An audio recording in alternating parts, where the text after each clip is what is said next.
He's fast. Yeah. Apparently, some people we know can't spell. Yeah, apparently.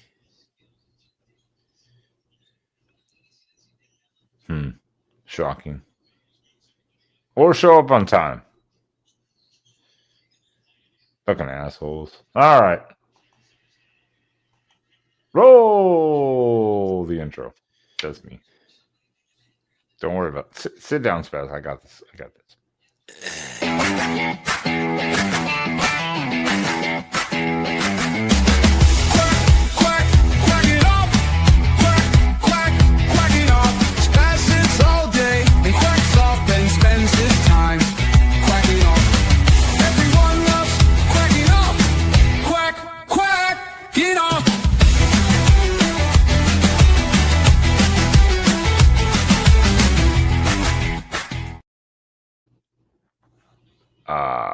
Yeah.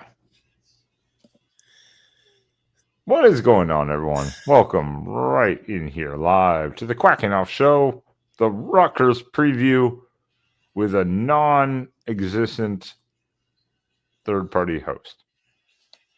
Like a second party. It's the second or third party host. I don't know. Either way, they're not here. So, Spaz, how are you doing tonight? Terrible. Terrible. Fantastic. I Yeah, it's just love the positivity. I've been in bed like 90% of the day. I got a fucking head cold from hell.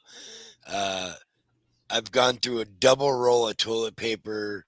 My sinuses are on fire. I just feel like dog shit. But I was like, I got to come Way to the to start. show. Way to start the show. Absolutely fantastic. Absolutely. And my Mariners are getting fucking pounded too. So, yeah. Bad day all around. Well, welcome into everyone else here in the chat as you guys come in, whether live and or later on. We appreciate it. Hopefully, Spaz Stalker shows up Is because. it live or is it Memorex? Uh, ooh, good question. Oh, well, that didn't take long. That did not take long. That didn't take long at all. Oh, no. I thought we were gonna have to wait a while. I thought we're gonna have to drag this bitch out for a while, but no. Here they are. But Yeah. yeah, everyone, thank you for joining in. Again, hit the like button quickly on the as you come in. Consider subscribing. We appreciate it a lot as we continue to build this channel. The season one here on the Quacking Off Network, and Spaz. I know it's painful, but I think we have to kind of take a deep dive now. We've had a few days really to look at things. Um, I think we have to look back at what we kind of took away or learned from the Indiana game. I think it's important. I think it's important.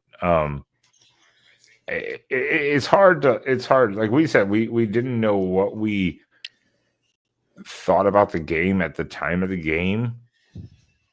I think it's important. I think it's important. Is there? Do you have any kind of like final thoughts or look backs now? Would you kind of digested it more because it was a lot to take in that day. We were both confused. Let's put it that way. Yeah, it, my theory is if you're gonna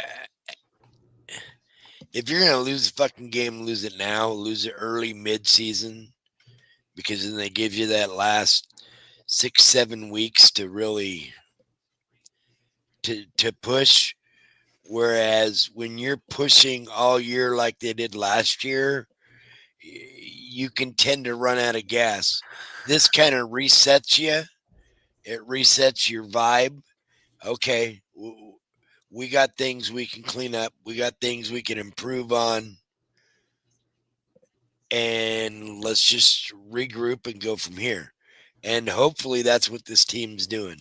I have pretty good confidence that is what will happen. Dan Lanning's not lost back-to-back yet, so. Well, and that's fair. And to be honest, all of his losses outside, you could argue the Washington loss at home by, I believe it was 4 points. He hasn't had like a bad loss. Like this is that game where I walked away from it and I was like, I'm not even upset. I was kind of like, we just lost to a really good team. We just made mistakes against a team you can't make mistakes on. Yeah, I as hard as that is to say to me, because every loss Oregon has, I take really personally. I didn't this last week. Yeah, yeah, exactly. They're normally just painful. This was kind of one where you're just like, oh, okay, that happened. Like they played fundamental ball. We didn't. Yeah, someone's got to lose the game, and Kirk Cincinnati came in with a plan, and they executed it perfectly. Almost perfectly. Almost perfectly. Outside of the pick six that Mendoza threw, yeah, almost perfectly. And that's it. You said in this day and age, hey, guess what? You can have this type of loss, but this is not like a bad loss. This isn't like you lost to a 2-win team. Or we didn't lose to Rutgers. Oh, don't give no evil foreshadowing. Well, hopefully that'll be the case. Yeah, I was like, don't that other team that lost at UCLA. Well, their coaches also. They also lost. They don't have. They also lost to Northwestern. Remember? Yeah. Good God, they could have 4 losses in a row. Who did they play this week? Oh shit! I had it pulled up. I was just looking at that shit earlier. Who did they play this week? Is it Michigan State? I just had this pulled up earlier. Hold on. I got you. I just had it pulled up earlier. I think it's Michigan State.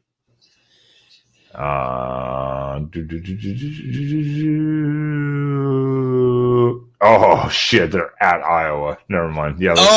Fuck! That's a loss.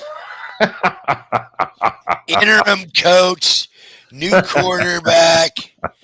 Yeah. That's probably a loss. Sorry. God, they might lose 6 games this year. Ouch. Oh, that's rough. Because that'll be 4 in a row. Yeah. And I don't think their schedule gets any better. Don't they still have Indiana and Ohio State? Yes. They have at Iowa. I believe there's a bye week. I think they have another bye. I'm not for sure. But then they're at Ohio State, home Indiana, at Michigan State, Nebraska, and then at Rutgers. Yeah, they might not even make a bowl game this year. I'm gonna go. They're gonna go 6-6, but they're definitely gonna lose at least 3 more games, probably. Yeah, at Iowa, maybe 4. At Iowa, I'll give a bit of a toss-up, but Ohio State, Indiana are definitely losses. And then I think Nebraska could be the scary one. Yeah. Well. Better late than never. Well.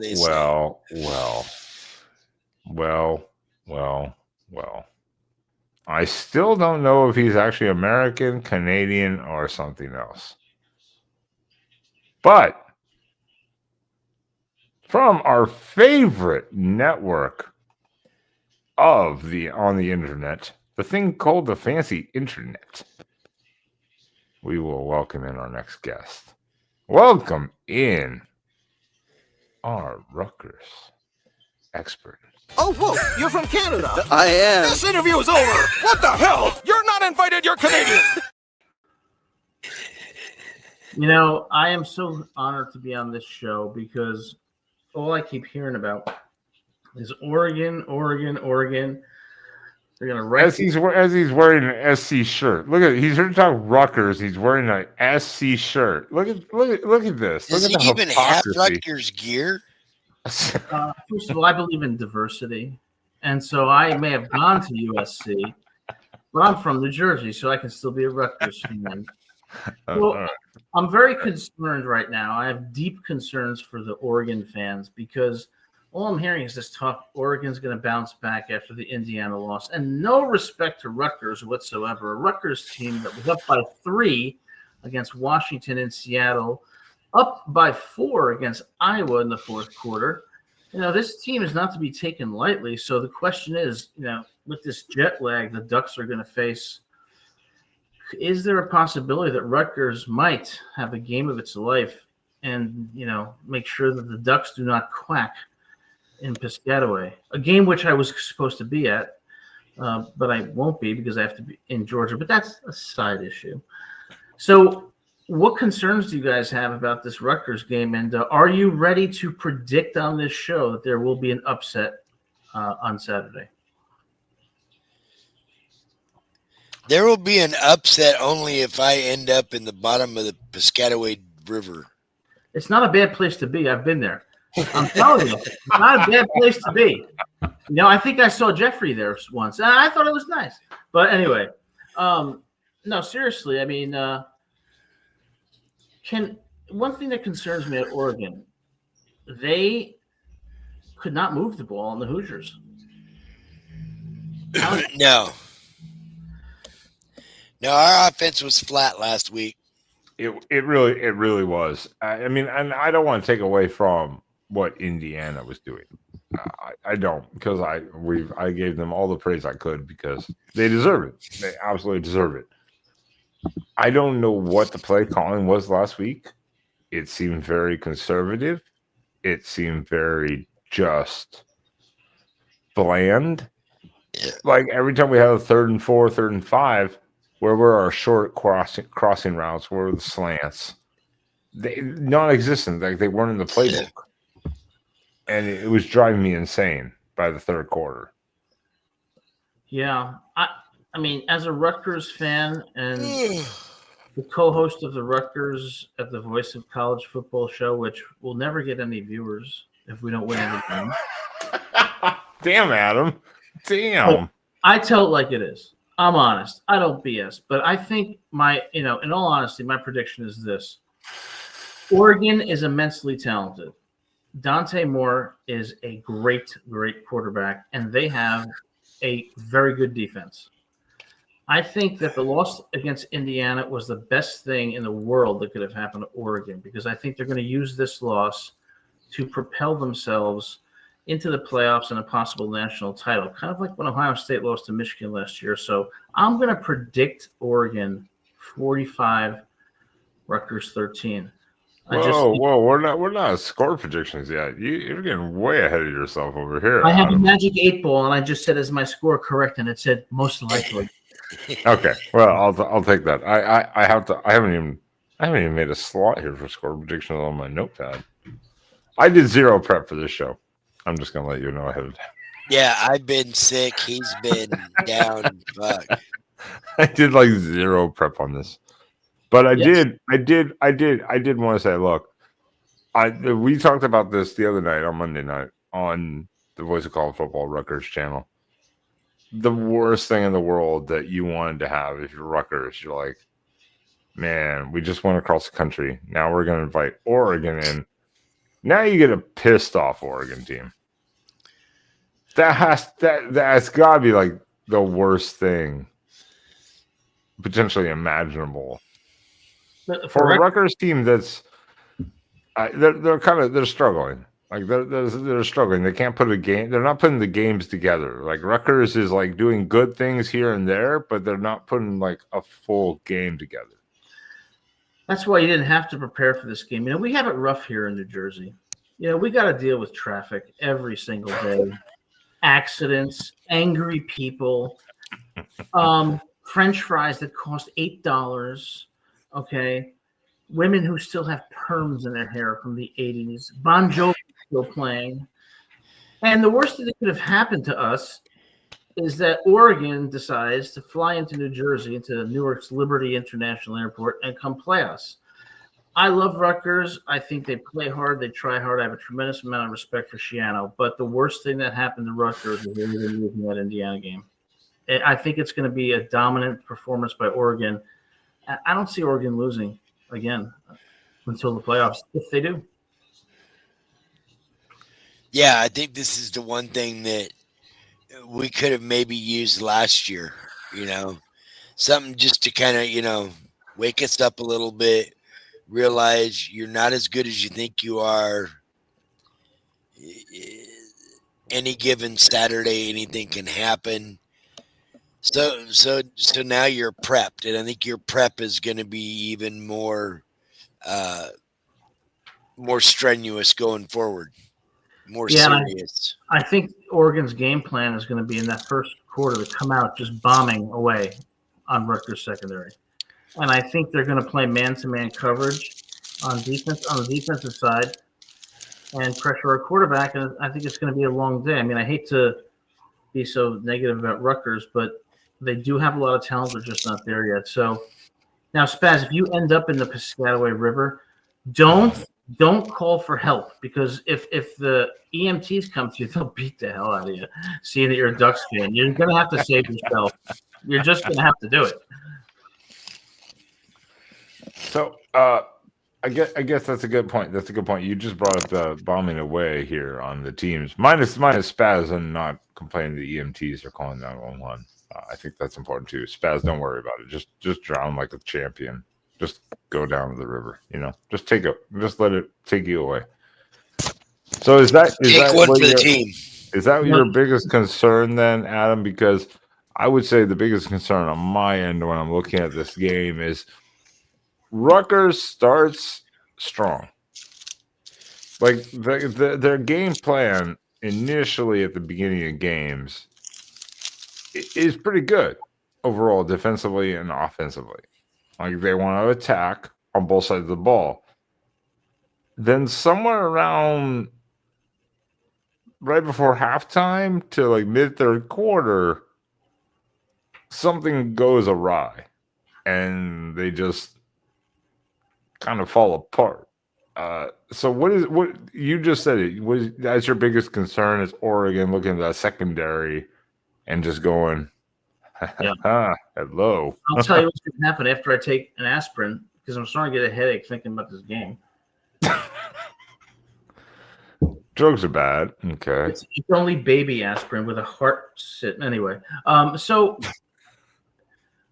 my answer to that is that Rutgers has started out strong against Washington, against Iowa, against Minnesota, but they are too predictable. And so other teams adjust. Rutgers doesn't. Furthermore, after 6 games now of coming out the way they have, I think Oregon's going to have figured out their first quarter kind of blitz, and they're going to stop it. And I think what they're going to do is they're going to say, we've got the talent advantage, and we're going to let our wideouts kind of play like, when we were kids, we played like, at our school in the parking lot, and we just ran whatever route we wanted. I think Oregon's just going to play, and they're going to use their talent advantage to just expose our secondary, and their defense is going to look at the tape from those games, and they're going to play man-to-man, and they're going to blitz Ethan Kaliakmanis, and I think it's going to be one of those things where it's about 21-3 Oregon after the first quarter, and probably 31-35 to 3 at the half, or 10 at the half. And I've never even been to Eugene.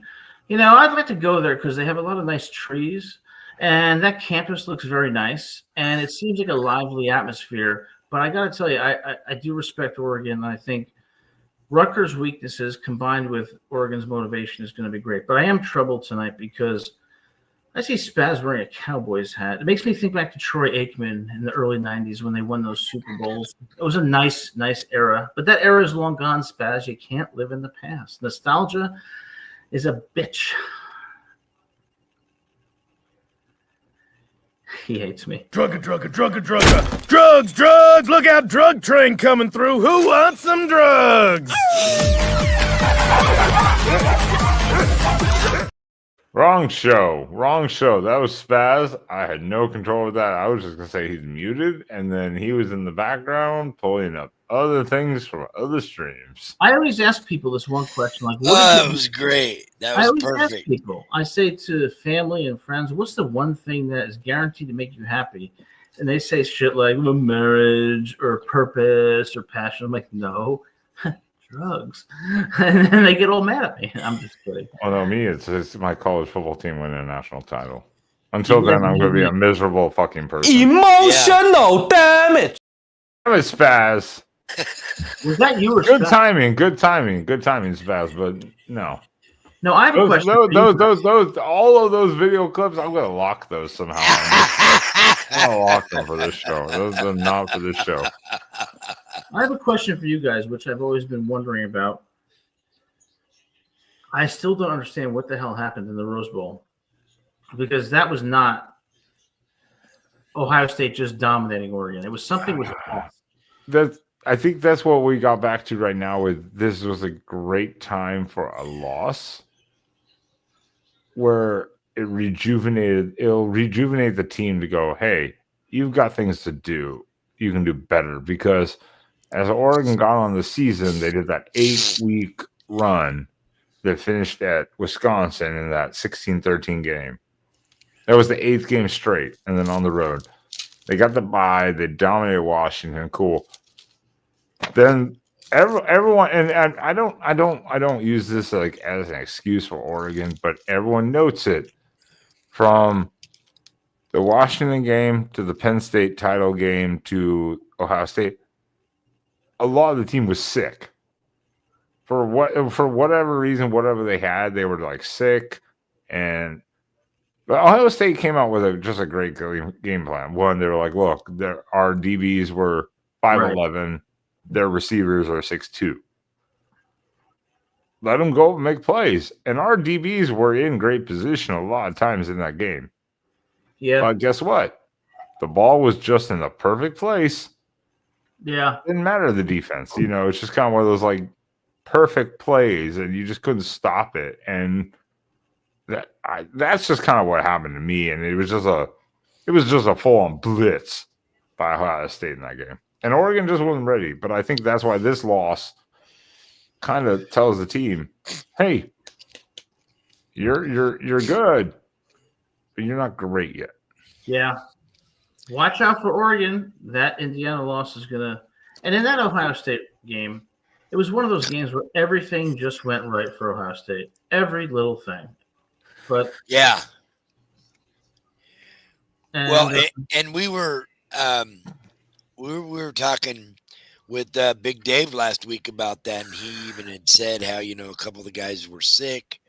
Mateo wasn't feeling well that week, and a lot of the guys, I think Dylan was coming down with something. They were all just kind of – a good majority of the team was having some physical issues that Rose Bowl week. So, not to take excuses, but sometimes, shit happens at the wrong time, and if half your team is ill, what are you going to do? Isn't that the curse of Oregon football? Probably. Dyer was down, by the way. I sometimes wonder, it's such a coincidence that these things happen. Sometimes I wonder, like, when they were in Pasadena, like a few of the Ohio State players met the Oregon players and like, hey, what's up? Let's respect each other no matter who wins. Come on over. We're going to make you a meal. We're going to give you some food, and you're going to enjoy it. And they poison them with something. Yeah. Because it's like, what a coincidence it is that, but I mean, I'm kidding, of course, but I think Oregon is going to be probably the national championship game this year. I think it's going to be Oregon, and either it's going to be Oregon, Ohio State, or Oregon, Alabama. Penn State? Penn State. You were about to say Penn State. Penn State's going to be in the game. They're definitely going to be. They're probably going to be at the roulette table somewhere in Atlantic City, saying what went wrong. But they're not going to be. Penn State. That game against Oregon crushed their souls. They It never broke them completely. broke them because they had the ball. It was 30-24. If they scored and got the 2, they won. And then Drew Aller just had a horrible interception. But when they came back, the problem with that game, I mean, Oregon was the better team. Oregon throughout 3.5 quarters was clearly the better team. Yeah. Yeah, until Penn State went on frantic mode to go, oh shit. Right. And Oregon at that point had given up everything they could, but it was just that loss. But there was an interesting note because the news, of course, this week was obviously Penn State actually pulled the trigger and fired James Franklin, which I was surprised they did because the buyout was anywhere like $49 to $56 million. Everyone's just kind of averaging it to $50 million. Fine, cool. There's a clause apparently in his contract that states if he takes a job, now whether it's over just this next season or 2 or 3 years, I'm not reading this legal jargon. But apparently, if he takes the job next year, that income offsets the buyout. So the buyout will go down due to the compensation. So that makes the buyout more reasonable. So say he got a contract for like $11 million. They would still owe him like 39, but not 50 million. That's a lot of money, though, to get rid of a I'm surprised that they could do it because we still don't know what Jim Knowles and Cole Nickey are. Expected to be guaranteed to make out their contracts if they get released. Yeah, that's a great point. My guess is that someone else is paying the buyout because they have to deal with Franklin's buyout. They have to also deal with whatever buyouts there may be for the assistant coaches, and they're going to have to revamp the entire staff and get a coach who's probably going to command like 10, 11 million. Somebody behind the scenes is paying that money. And it's not Penn State. I've heard it could be Adidas. You see, that's what I heard too. That's what Spaz was saying earlier, and I was like, that's interesting because they just did sign that Adidas deal because I think Knowles is walking. He's going to take potentially Oklahoma State. I think he'll go to Oklahoma State, take that head coaching job. He's been there. I could see him doing that. Now they may hire. Call me crazy, but would it not be far-fetched for them to take an interim tag and throw on Kinnicky? For the rest of the season. For the rest of the season, well, yes, and even if you gave him for a couple of years, you wouldn't have to pay him $11 million. You pay that guy $3-4 million versus Matt Rule for 11. But Cole Nickey's been half the problem with the offense. I agree, but you know. All right, I don't get this, and I want someone to educate me because I'm old, and I have gray hair, and my knees hurt, and when I work out, I feel worse afterwards than I did before. Why in God's name is everyone so enamored with Matt Rule? I don't know.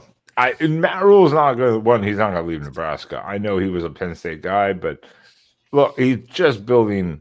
I mean, then again, you don't know what it is. I don't know what Matt Rule's like technical current buyout is. I guess if he walks away, they don't have to do a buyout. I don't know how that works exactly in the contract. Every contract's different. Yeah, it's different. Penn State can't recycle, just keep recycling people. I think Penn State's got to look differently, kind of like they did with James Franklin.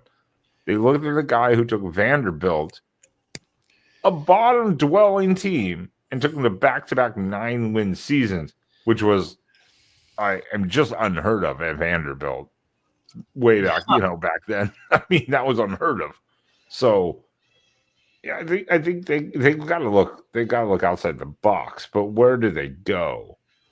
I think they're going to go to.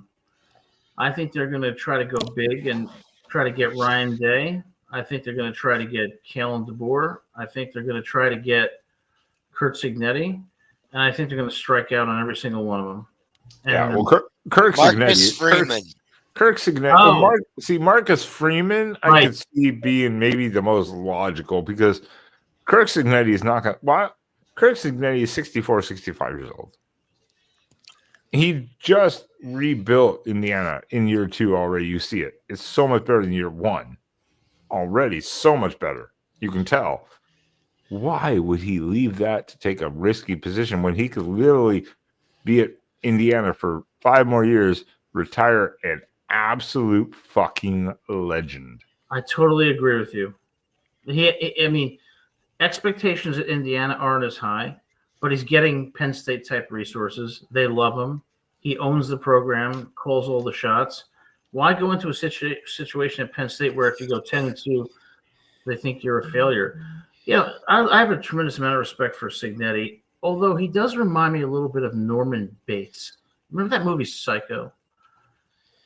Because he has a personality that is like very interesting. I don't want to say it's like off-putting, but he's a hard guy to read. And the reason I say this is because there's a part of me that thinks, despite all the logic of not going to Penn State, he might. You never know with him. So I think that's still a little bit in play. You're 100% right with that because even during the Oregon game, the calls that were going against him, and he was just stone faced on the sideline. I'm like, like man, I don't know what he's thinking. Like he just you can't tell. Yeah, but in his mind, he's like, "Fuck you," to the ref. He doesn't show it. Like he doesn't show it, and that's why I said we talked about it on Monday night with you. I was like, if we didn't have Dan Lanning, I would want Kirk Cignetti. Yes, the man, he's just so chill, but he's cocky and confident. But then he backs it up too. And you can't deny it. I appreciate that. You want to be cocky, back it up. And Clint says Urban Meyer, Saban, or Chris Peterson.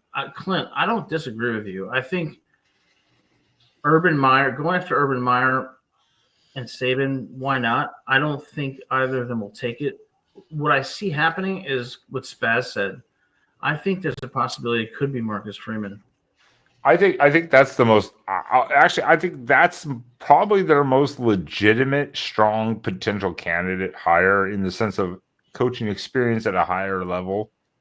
Yeah, and can fill a staff because there's like Chris Peterson. I know he's a hot name still, but he's been out of coaching for 10 years. Yeah, he's been out of coaching for quite a while now. Urban Meyer, you have to worry about those migraines coming up, and Saban, he's on game day.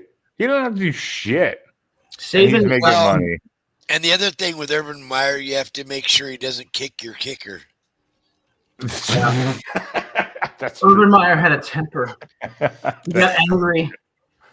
I mean, he was kicking like $20 million punters and field goal kickers and stuff like that. I mean, like. But I dispute that Meyer did not go to strip clubs. That is wrong. He went to gentlemen's clubs. Gentlemen's clubs. Get it right, God. People. Yeah. Gentlemen's club. Yes.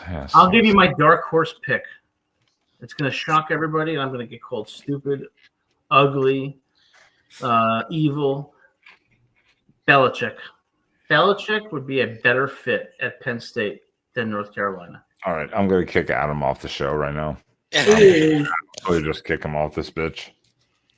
That's not actually a bad take, really. I mean, he can run Penn State like a pro team more than he can at UNC. I'll agree with that. Yeah. I'll agree with that. I think that would be a much better fit stylistically to what he would want to run as an offensive team than North Carolina. But it's been so bad in North Carolina. If Penn State, could you imagine if the Penn State administration came out tomorrow and said, we have our new coach, Bill Belichick. Actually, if I were Penn State, I wouldn't hire Belichick. I would hire the girl that he's with. Because she has influence.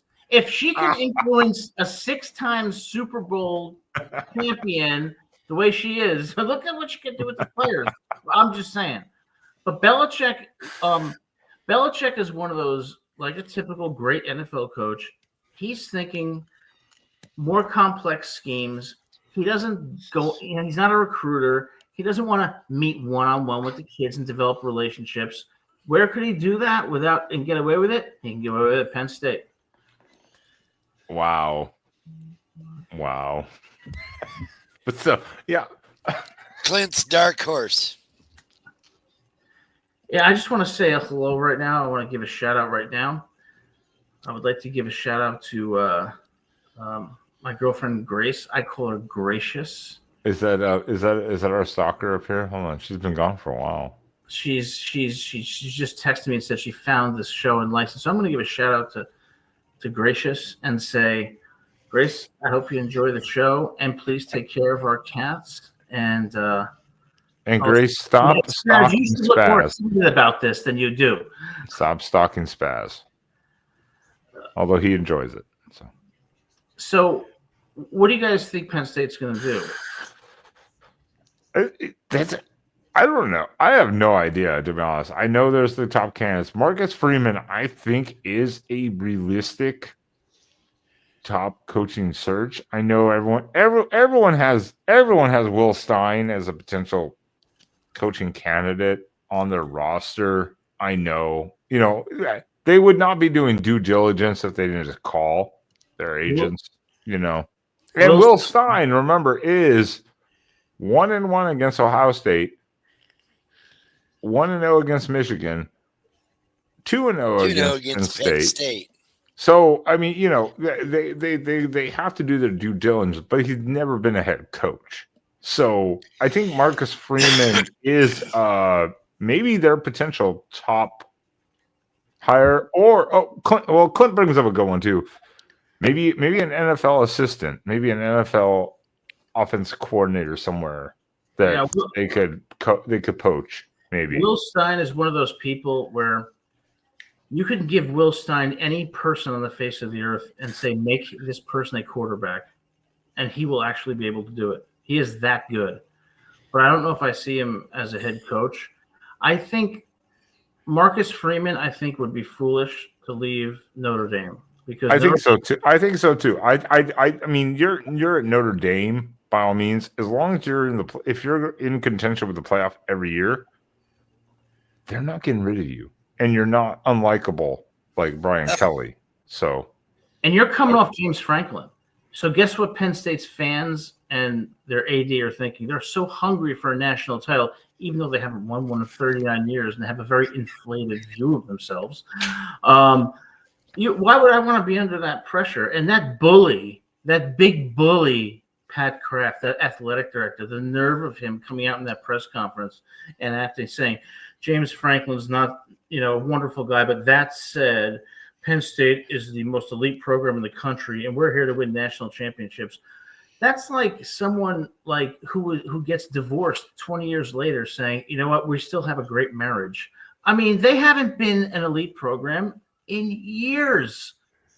And there's a reason they lose to all the top programs, because they're not that good. That bully. I'm Penn State, obviously, before they made this move. This move was made by Penn State after the UCLA loss. It was already in the works.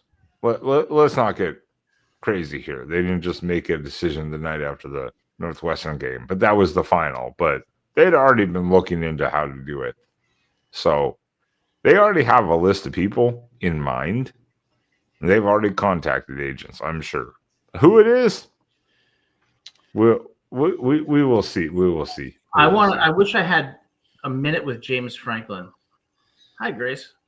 Young Grace. I mean, anyway, beautiful Grace. So I want to. All right, stop. I'm getting tongue tied here. So yeah, I was like, you just got tongue twisted there. You're like, hello. Well, so here's the thing I want to say to James Franklin. I want to say, James, here's what you don't do.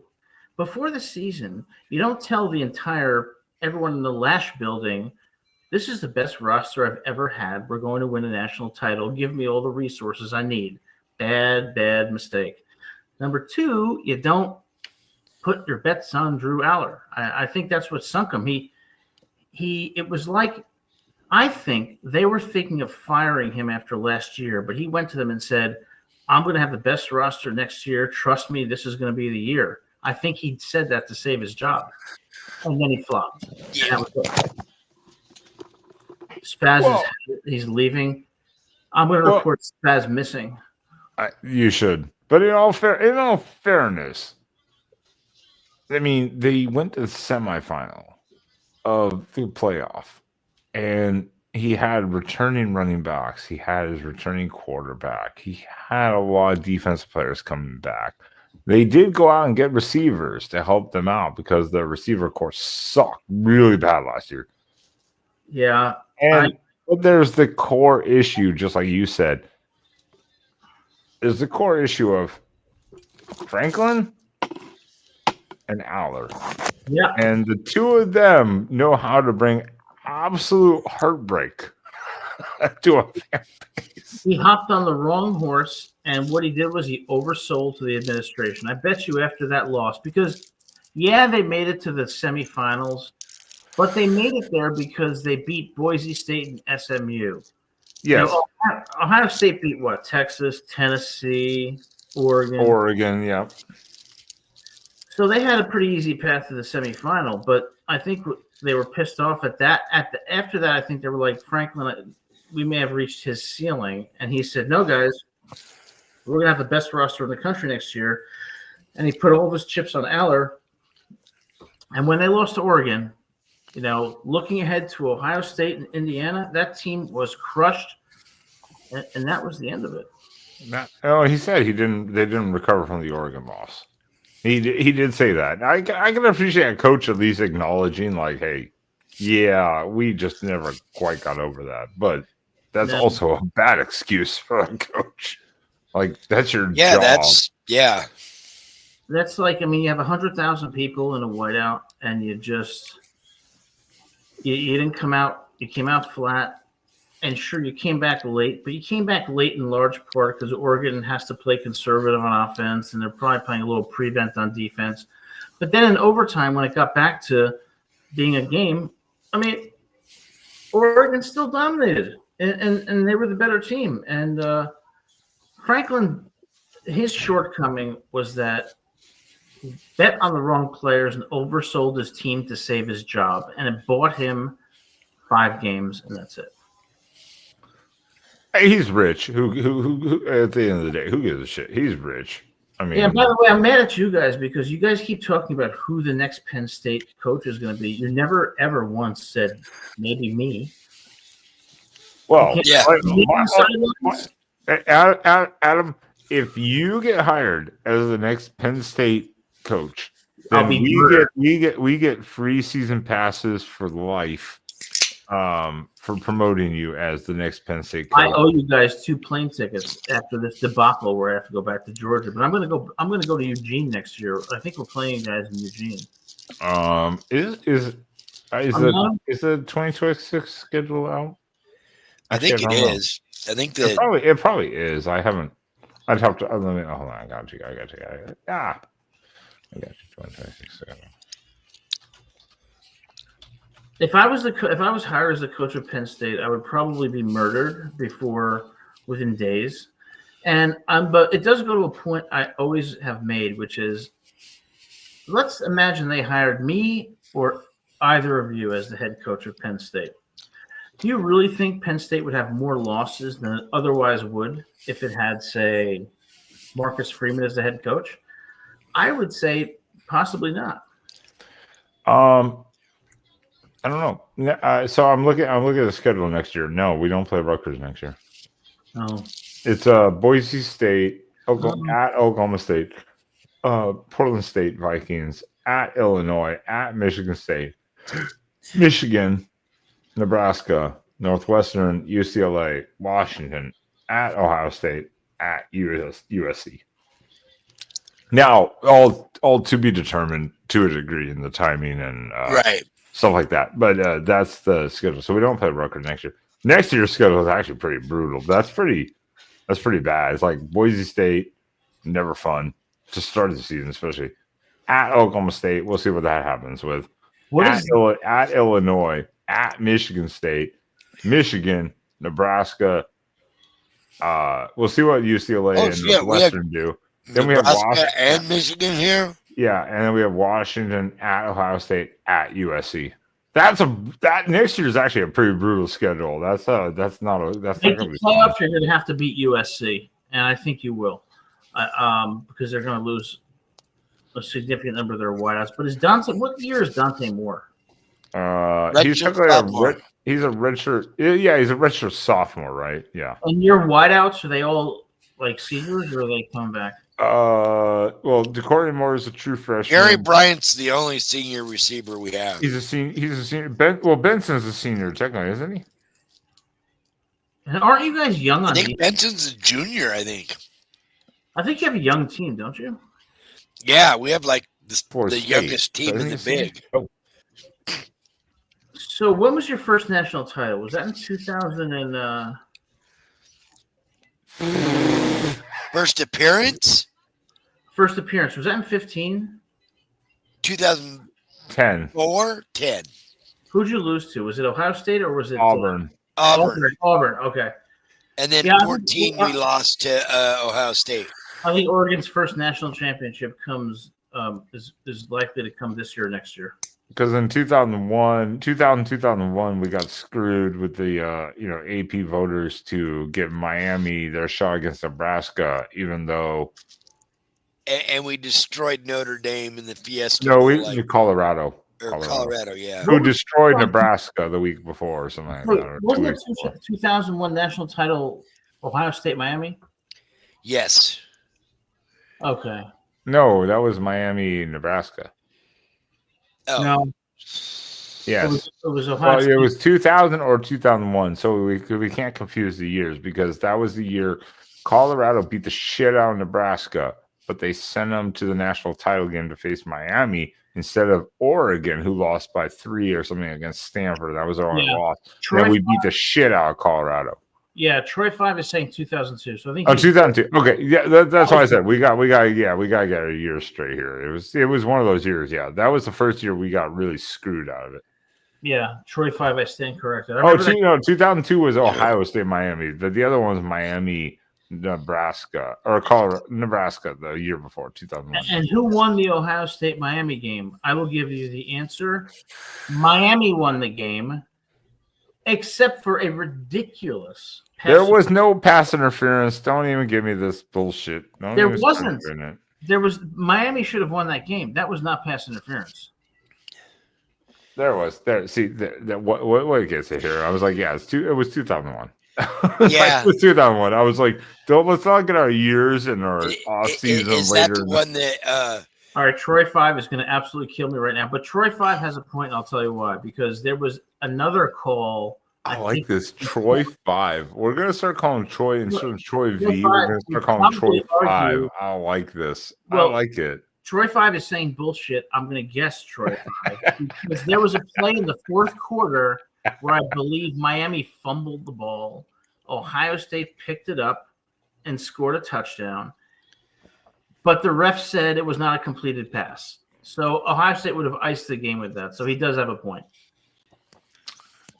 And the year we played Auburn, Troy Dyer's knee was down. Dyer was down. It was absolutely down. It was just like the Penn State game this year where was it Winnington? Yeah, he was down, but not down, but he was down. Yeah, I know. Well, it's the same as the non-targeting because it was the hairline of the helmet. And Troy 5 does have a point. He's right. It was a catch, Troy. That was absolutely a catch. And Ohio State returned it for a touchdown, and they nullified it. But speaking of Oregon, I don't know where Eugene is. So what do you do? You fly into Portland? It's in the state of Oregon. Well, I know that, but if I fly into Ha ha ha ha ha. If I fly into Portland, how far is that from Eugene? 2 hours. It's a 2-hour drive. If you fly into, you can fly into either. You can fly into Eugene too. Yeah, you can fly into Colorado. If you go into Denver, you can get a direct flight to Eugene has an airport? Yeah. I love those airports. It reminds me when I went to It's a Missouri. smaller one, but it's not real small. Yeah, that's why you gotta go like Denver. You gotta go like to the western region, and then you can fly direct in. It's a little Gotcha. Minneapolis. Minneapolis also has a, I believe, a direct flight to Eugene now and then. I believe. Yeah, and Troy 5 has a great memory of that game. He's right about that. Troy is old and delusional, so it doesn't matter what Troy The says. problem with Miami in that game is they did not anticipate the strength of Ohio State's defense. I think they had a running back that kind of tore his ACL, I think, in the first quarter. And then I think their tight end, Kellen Winslow, had a good game. But I forget who their quarterback was. Their quarterback did not have a great game. I think it was Eric something. Directly to Vegas from Eugene. Oh, yeah. Glenn makes a good point. Yeah, sorry, Vegas. Vegas is another. You can get direct flights out of Vegas, too. Yeah. You're correct, Glenn. I love small airports. I flew into Missoula, Montana a couple of years ago. There was one baggage claim area, and there were like a few nice restaurants. The mountains were in the background, and there was just beauty all around us. And then I went on a horse, and I tried to ride the horse. But then the horse, when it started to get really like upset and went really fast, I got nervous and panicked. Yeah, Ken Dorsey. Yeah. Oh, Dorsey. Dorsey. Oh, God. What a name call there. Oh. Ken Dorsey. That's right.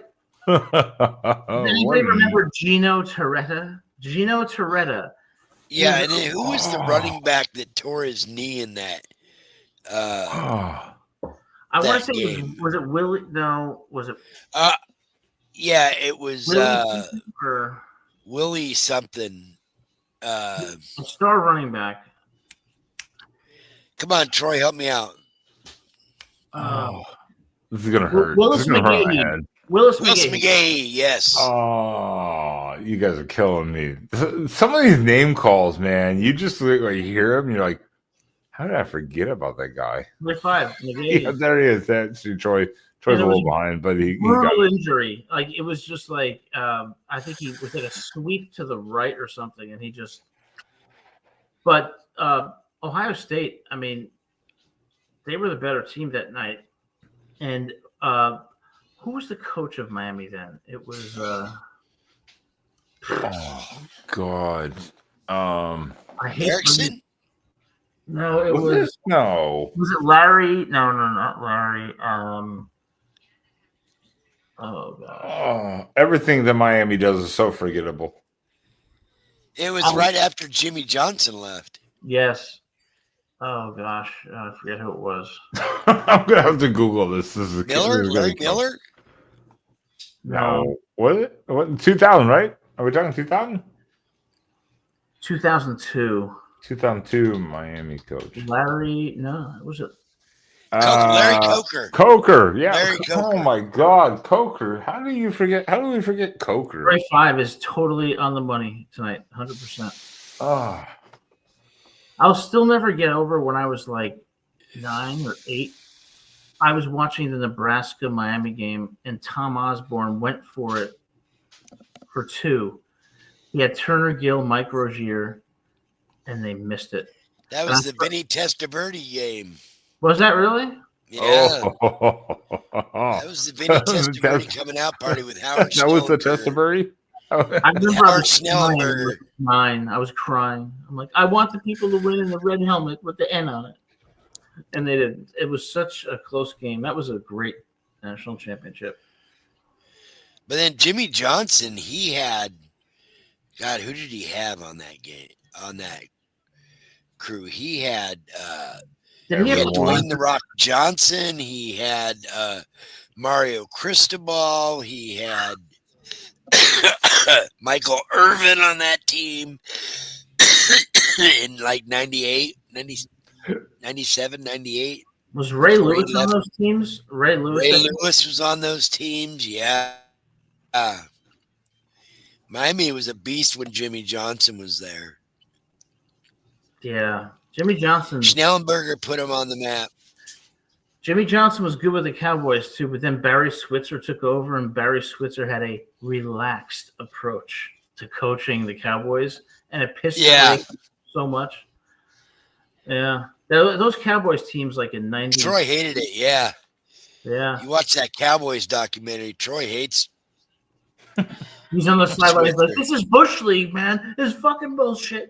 And like, but in 90, I think it was 94, 95, 96, the Cowboys, that Steelers game, poor Neil O'Donnell throwing those ridiculous interceptions. I still think the Cowboys Stadium should be in Irving, Texas. That was ridiculous. Yeah. I like tradition. Oh, Irving to Arlington. Ooh. Oh, my God. Who shot JR? You know, you think of the Cowboys. Who shot JR? Right? Then they changed the stadium. Like my Yankees. They knocked down the stadium. Now, if you go to Yankee Stadium, it's $20 for a hot dog and $30 for a beer. And it's like, whatever. I'll stay home and I'll buy a gallon of vodka and you can all. Thank you. That's what I was telling Spaz the other day because he went to the game day. And I'm like, this is why I don't go to football games, because why am I going to pay for travel, pay for the ticket, pay for parking, pay for hotels or Airbnb, pay you $20 a beer and $10 even at a cheap place, a hot dog, when I can sit at home and enjoy everything and I paid nothing. You know, my dad, may he rest in peace, about 5 or 6 years before he passed away, he was at that time like 75. We go to Yankee Stadium. Guess what they do? They say, "Sir, can we see your ID?" He's like, "I don't have my ID on me. I'm 75 years old. I didn't bring my." Like, we can't serve you, unfortunately. And I was like, "I'll have one." And he was like, absolutely furious. I mean, you go to Yankee Stadium, you'll spend like $300 just to get a ticket and a hot dog and a beer. Yeah, fuck that. I don't even know how much. I want to estimate how much I spent to go to the Texas Tech game last year, or a couple years ago, whatever it was, 2 years ago. I think it was the flight was technically free because I used mileage for 2 round trip tickets nonstop to Texas Tech. How did you get to Lubbock, Texas? You can fly into Lubbock. Yes. Oh, I didn't know that. Yeah, nonstop from Houston. I used points, so it was nonstop, 2 tickets for free round trip. So I used the loss of my points, my mileage points. But Airbnb for 2 nights was, a couple hundred. Let's just say a couple $100. I don't remember what it was. At the game, we probably spent $70 on beers and hot dogs. Not bad. And look at Troy 5. Troy 5. This is really nostalgic. Used to go to Cubs games. The legendary Wrigley Field. $50 to get in, drunk and fed. Now that is cool. And you know what, Spaz? I was going to say something because I realized tonight you remind me of someone. It's an actor. I got to hear this. I got to hear who this reminds me of. You got to look this guy up. Spaz reminds me of Joe Spinell, the guy who played the loan shark in the first Rocky. Oh. Yes. Oh. Yeah. Okay. That's a compliment. My mind is wandering there a little bit. I can kind of see it. I can kind of see it. Like Gazzo, the loan shark, and he's like, "Hey, Rock, I need you to collect $20 from Del Rio." And Rocky's like, "Hey, how do you spell Del Rio? Look at the dictionary, Rock." And it's like I can see Spaz acing that part. Yeah. I can also see him flunking that part. No, I think Spaz would be a great. Shut up, bitch. Wow, Spaz, what did I tell you about these random cuts? Troy 5 on Jeremy. On Jeremy, what? No, I had to get rid of all those clips, Troy. They're not. This boy is a bottom. No, No. What are we doing here? Okay, no. I gotta find a way to lock these clips. Spaz would be a great character actor. Like I could see him. I could see Spaz in like a really gory horror movie. Shit. Where at the beginning, Spaz goes up to the innocent camp counselors and says, "You're all gonna die," and they say, "You're crazy. You're full of it," and then they all get butchered. And you say Spaz had the kind of like Crazy Ralph in Friday the 13th Part 1 and 2. Another compliment. It's true. I think that's true. Troy 5, for your knowledge, my nephew a few years ago went to California for the weekend to do some gig that he was hired on, and this is no joke. I'll have to see if I can find the picture. He ran into Ron Jeremy at a bar. Oh shit! In Hollywood area, and he took a picture of, showed a picture of me to Ron, and said that people had called me Ron Jeremy's lookalike, and he took a picture next to Ron Jeremy and posted me next to it, and it's pretty close. You got to find that. We'll have to put that up. I'm jealous. So, Troy 5, you say, what do you see Rutgers doing this week? I think they're losing 45-13. But guys, I wanted to get back to this because I do have to take a phone call here in a little bit. I mean, and we can if Strauss wants to keep going, I got to take a phone call. So I have to run too, guys, because I have to get some. So I did, but I wanted this to be about Rutgers because I think we know what Oregon's going to do. In a way, what Oregon can do or could do in this game. But what do you want to see on your end from Rutgers? Because obviously your girlfriend's here stunting double for Spaz here. But what do you want to see from Rutgers? Like, you want to see? I'm going to guess you want to see adjustments during the game. That's your Rutgers big thing. I want to see Rutgers play 3 good quarters because they've only been playing 2 good quarters for 6 games. That's why they've had the lead and lost it. I want to see them make adjustments at halftime, and I want to see them be reasonably competitive for more than 1 quarter. I would like to see the defense have a stronger pass rush and be more disciplined in the secondary and make it ultimately a competitive game where while they'll still lose, they can build from this and feel like they're growing as a team. They haven't done that so far. In every game, they've won 2 quarters. They've not made adjustments. They've lost the second half. It's the same script. I'd like to see something different that shows improvement. Spaz, what would you like to see from Oregon then this week? Execution on the front line. Time to get a lot of get some points. Unfortunately for Rutgers, Dan Lanning may run this score up, and we just need to execute and get better pressure on the quarterback. We got hardly 0 pressure on Mendoza last week. And one sack. And that's unlike our defensive line. Our defensive line needs to show up, take over this game early, create a couple turnovers, and have this game put away handily by the half. Yeah, which I think it might be. It could be, and I think with Spaz, I agree with you, Adam. I think for Rutgers, you guys need adjustments done. You guys have started in a really good place during some of these games, but then it's gotten away from you where there was, like you say, lack of adjustments and just letting the other team come back, and you're like, what are we doing here? For Oregon, I think it's just this. I don't even need Oregon to. I don't want Oregon to be explosive. Just control the game. That's what they've kind of done this season: is control the game. They can be explosive at times, but just refocus. I think this is a get back on track game for Oregon. Yeah, be aggressive on both sides of the ball to a degree. Be aggressive. I agree, absolutely. So, be aggressive. wow. Okay. Wow. No. Okay. That was unnecessary, Spaz. That was absolutely unnecessary.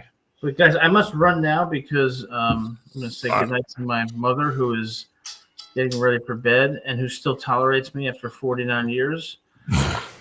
Well, I've got to call someone too back here in a minute, and it's 11 p.m. and I've got to do it. So, Adam, you had a score prediction. You said, I believe it was. I don't want to misquote you here on the score prediction. 45-13. 45-13, Oregon, correct? Correct. Okay. I don't want you to come back later and go, oh no, that was. And I predict that Spaz gets arrested for a double murder, and about 6 hours after the arrest, they have a press conference and say, "Sorry, he was the wrong guy."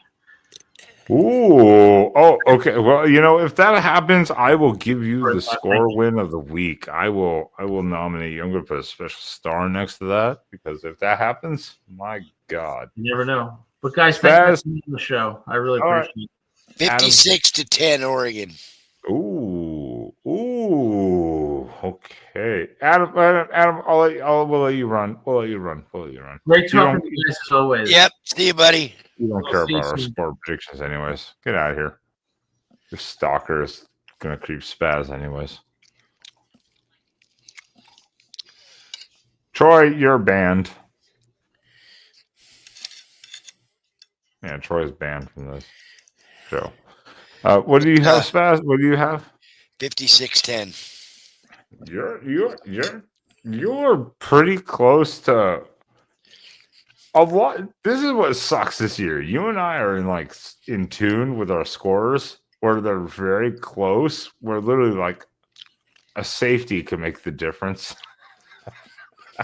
between who wins and who doesn't. And I hate it. Absolutely hate it. I was gonna go 50-0. Oh, really? Oh, Spaz. You really gonna go with the 0? Yeah, you haven't realized the wrath of Dan until you're Rutgers. Remember after the Ohio State game? What did they do at Purdue? On the road. Yeah. Now you're re-guessing every life choice you've ever fucking made. Now here we are.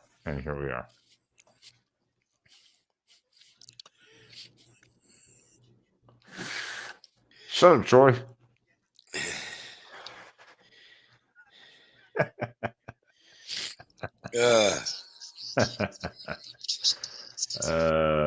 Terrible. They're 17. We're not giving 17 points at Rutgers. Hey, Glenn, you're out of your mind. Maybe. I don't know. We'll see how this goes. This is why college football is the greatest sport. You just don't know what's going to happen.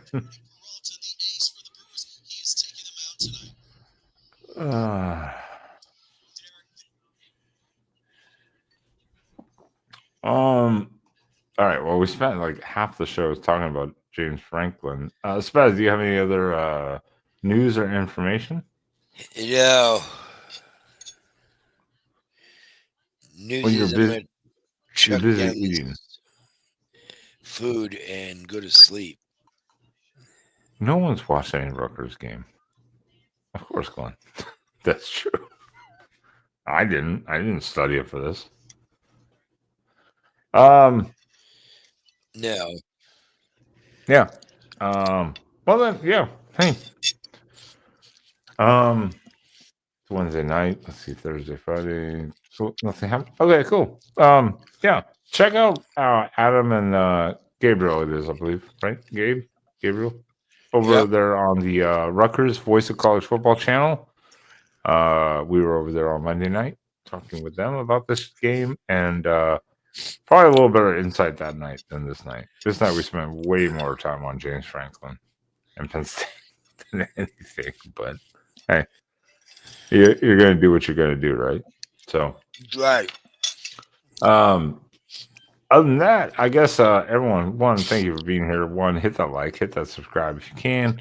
You can find the Rutgers Voice of College Football channel link for Adam there in the description below. And also some donation links if you want to be so giving to two poor ass people over here. We're just doing this for the love of the game, but nothing's required. Just hit the like button. We appreciate that the most. So Spaz, other than that, I guess we'll see each other on the post game, right?